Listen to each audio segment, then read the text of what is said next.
ప్రియమైన దేవుని బిడ్డలారా, మీకు ప్రభువైన యేసుక్రీస్తు నామమున బట్టి వందనాలు తెలియజేస్తున్నాం. దేవునికి స్తోత్రం. మనం ఖచ్చితంగా ప్రభు యొక్క ఆజ్ఞలు వెంబడించడానికి, ప్రభువుని వెంబడించడానికి ఖచ్చితంగా మనం చేయాల్సిన పని ఒకటి ఉంది. మనం ప్రార్థన చేసుకుందాం. మహాపరిశుద్ధ తండ్రి, మీకు వందనాలు దేవా. ఈ ఉదయకాల సమయమునందు మీరు మాకు ఇచ్చిన కృపను బట్టి నాయన నీ సన్నిధిలో నడవడానికి శక్తిమంతులమై నీ చిత్తాన్ని నెరవేర్చు కృప చూపిస్తారని నా ప్రభు, నా రక్షకుడైన యేసు నామమున అడుగుతున్నాం తండ్రి. ఆమేన్. అవును ప్రియమైన దేవుని బిడ్డలారా, ధర్మశాస్త్రము 10 ఆజ్ఞలు కలిగినప్పటికీ కూడా దాన్ని ఎవరు కూడా నెరవేర్తించలేరు. దేవునికి స్తోత్రం. 10 ఆజ్ఞలు 9 ఆజ్ఞలు పాటించి ఒక ఆజ్ఞ విషయంలో తప్పిపోతే అపరాధిగా మారిపోతామన్నమాట. హల్లెలూయా. కాబట్టి 10 ఆజ్ఞలను కూడా 2 ఆజ్ఞలుగా మార్చి దేవునికి స్తోత్రం దేవుడు కుదించినారన్నమాట. హల్లెలూయా. ఇప్పుడు ఆ 2 ఆజ్ఞలు మనలో నెరవేర్చబడాలి. ఆమేన్. ప్రభువైన యేసుక్రీస్తు మన పాపం విషయమే శిలువలో మరణించారు. దేవునికి స్తోత్రం. ఆ త్యాగం మనం అనుభవించాలంటే, మనం కూడా ఆయన యొక్క అడుగుజాడలను వెంబడించాలంటే మనం ఖచ్చితంగా 10 ఆజ్ఞలు 2 అయినాయి, 2 ఆజ్ఞలు ఒకే ఒక ఆజ్ఞ ఉంది. ఇప్పుడు కొత్త నిబంధనలో ఆజ్ఞ ఏది అనగా, ఎవరైనా ఎంత పెద్దవాడు ఎంత చిన్నవాడు ఎవరైనప్పటికీ కూడా ఖచ్చితంగా మారు మనసు పొందాలండి. హల్లెలూయా. ఈ మారు మనసు అంటే ఏదో భక్తి పాట ఆరాధన సహవాసము కాదు, కానీ మారు మనసు అనగా వ్యక్తిగతంగా నా ఆత్మకు నేను లోబడి ఉండాలి. దేవునికి స్తోత్రం. నా మనసు నా ఆత్మలోంచి వస్తున్న దైవ ఉపదేశాన్ని, దైవ సందేశాన్ని, దేవుని యొక్క ఆ హక్కుతో కూడిన ఏదైతే ఉందో దాన్ని నేను వెంబడించడానికి నా మనసును త్రిప్పుకోవాలండి. హల్లెలూయా. ఇది కేవలం నా చేతుల్లోనే ఉందన్నమాట. మారు మనసు పొందు అన్నారు. మారు మనసు పొందిస్తాను అనలేదు ప్రభు. కాలము సంపూర్ణమైనది, దేవుని రాజ్యము సమీపించి ఉన్నది, మారు మనసు పొందుడి, సువార్త నమ్ముడి అన్నాడు. మారు మనసు పొందడం అనేది ఇప్పుడు మనకు అప్పగించబడిందండి. దేవునికి స్తోత్రం.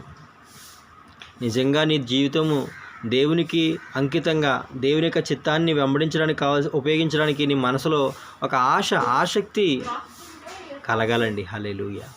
కాబట్టి ప్రియమైన దేవుని బిడ్డలారా, సాతాను ఇప్పుడు ఏం చేస్తుందంటే, మన ఆత్మను తాకే శక్తి సాతానుకు లేదు. మన శరీరాన్ని నాశనం చేసే మనసు కూడా సాతానుకు లేదు. సాతాను యొక్క తంత్రం ఏమనగా, మన మనస్సును దేవుని యొక్క ఆత్మ యొక్క అధీనంలో నుంచి, దేవుని యొక్క ఆత్మకు వ్యతిరేకంగా, దేవుని యొక్క ఆలోచనలు ఏది కూడా రిసీవ్ చేసుకోకుండా, దేవునికి స్తోత్రం, దేవునికి విరుద్ధంగా తిప్పడానికి ఉన్న ఏర్పాటు చేస్తుందండి. హల్లెలూయా. కాబట్టి ప్రియమైన దేవుని బిడ్డలారా, ఈ ఉదయకాల సమయమునందు మనం చెప్పేది ఏంటంటే, మనం ఖచ్చితంగా మారు మనసు పొందవలసిన వారమై ఉన్నాము.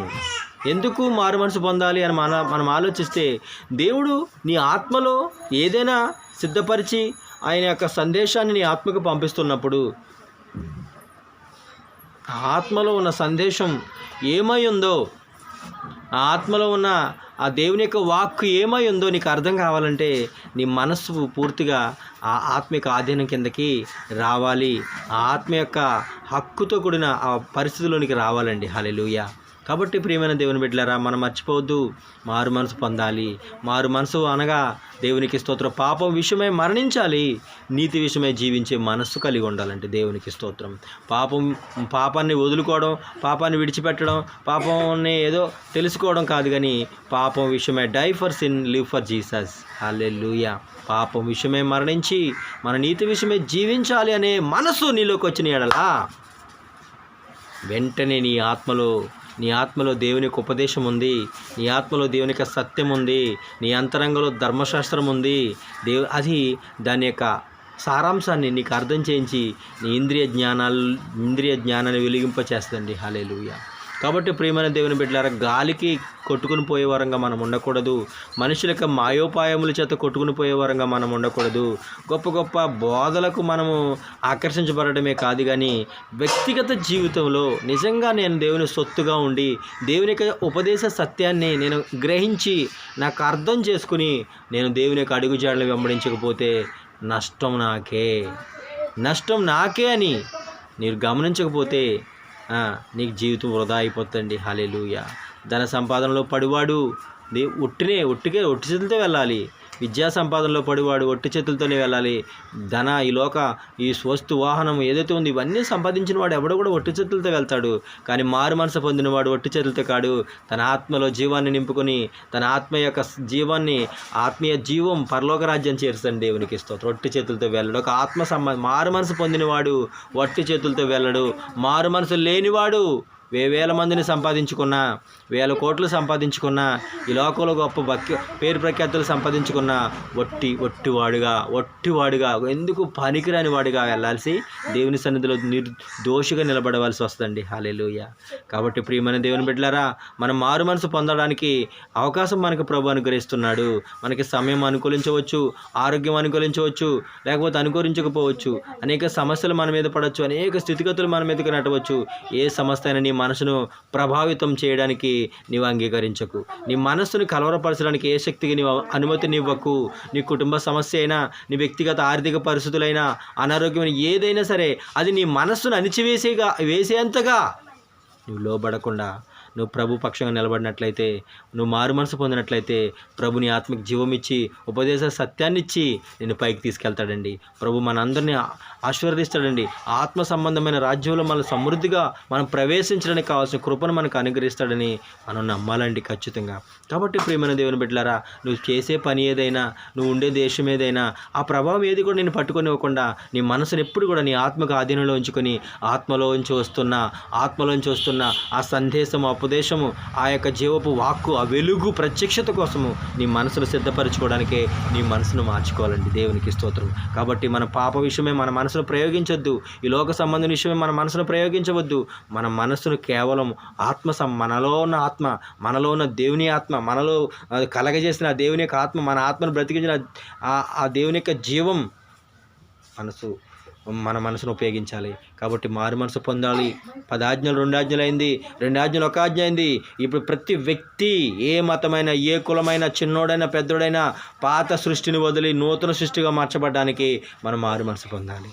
ఖచ్చితంగా మారు మనసు అనేది ఆవశ్యకమే. ఈ యుగ సంబంధమైన దేవత ప్రతి వ్యక్తిని మారు మనసు పొందనీయకుండా, మనసు మార్చుకోనీయకుండా, మనసు ఆత్మకు సహకరించకుండా, మనసు ఆత్మతో సహవాసం చేయనీయకుండా కలవరపరిచి నరకానికి, నాశనానికి, నిరీక్షణ లేకుండా నిరాశలోకి నెట్టేస్తుందండి. కాబట్టి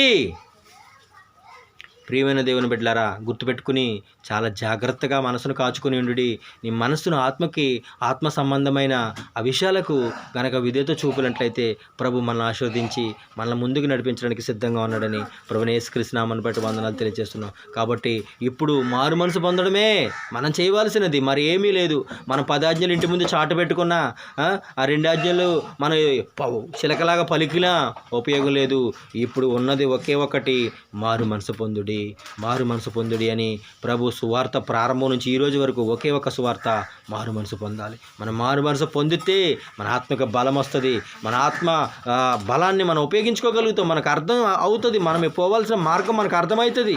మన కలవరం తొలగిపోతుంది. చీకటి మబ్బు విడిపోతుంది. ఆమేన్. కాబట్టి ప్రియమైన దేవుని బిడ్డలారా, విస్తారంగా చెప్పడానికి ఉంది, కానీ వినే శక్తి మీరు పొందులాగున నేను ప్రార్థిస్తున్నాను. కాబట్టి ఇంకా ముందుకి ఒక ఆత్మ సంబంధమైన సత్యాన్ని, ఒక జీవ సంబంధమైన అనుభవ జీవితంలో నడవడానికి కావాల్సిన ఏర్పాటును దేవుడు మనకు అనుగ్రహిస్తాడు. నువ్వు ఎక్కడ ఉన్నా కూర్చొని మాట వింటూ ఉండు.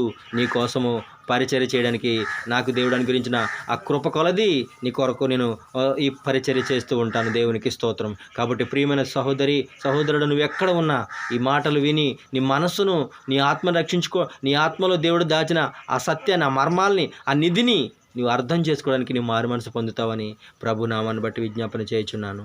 ఆమేన్.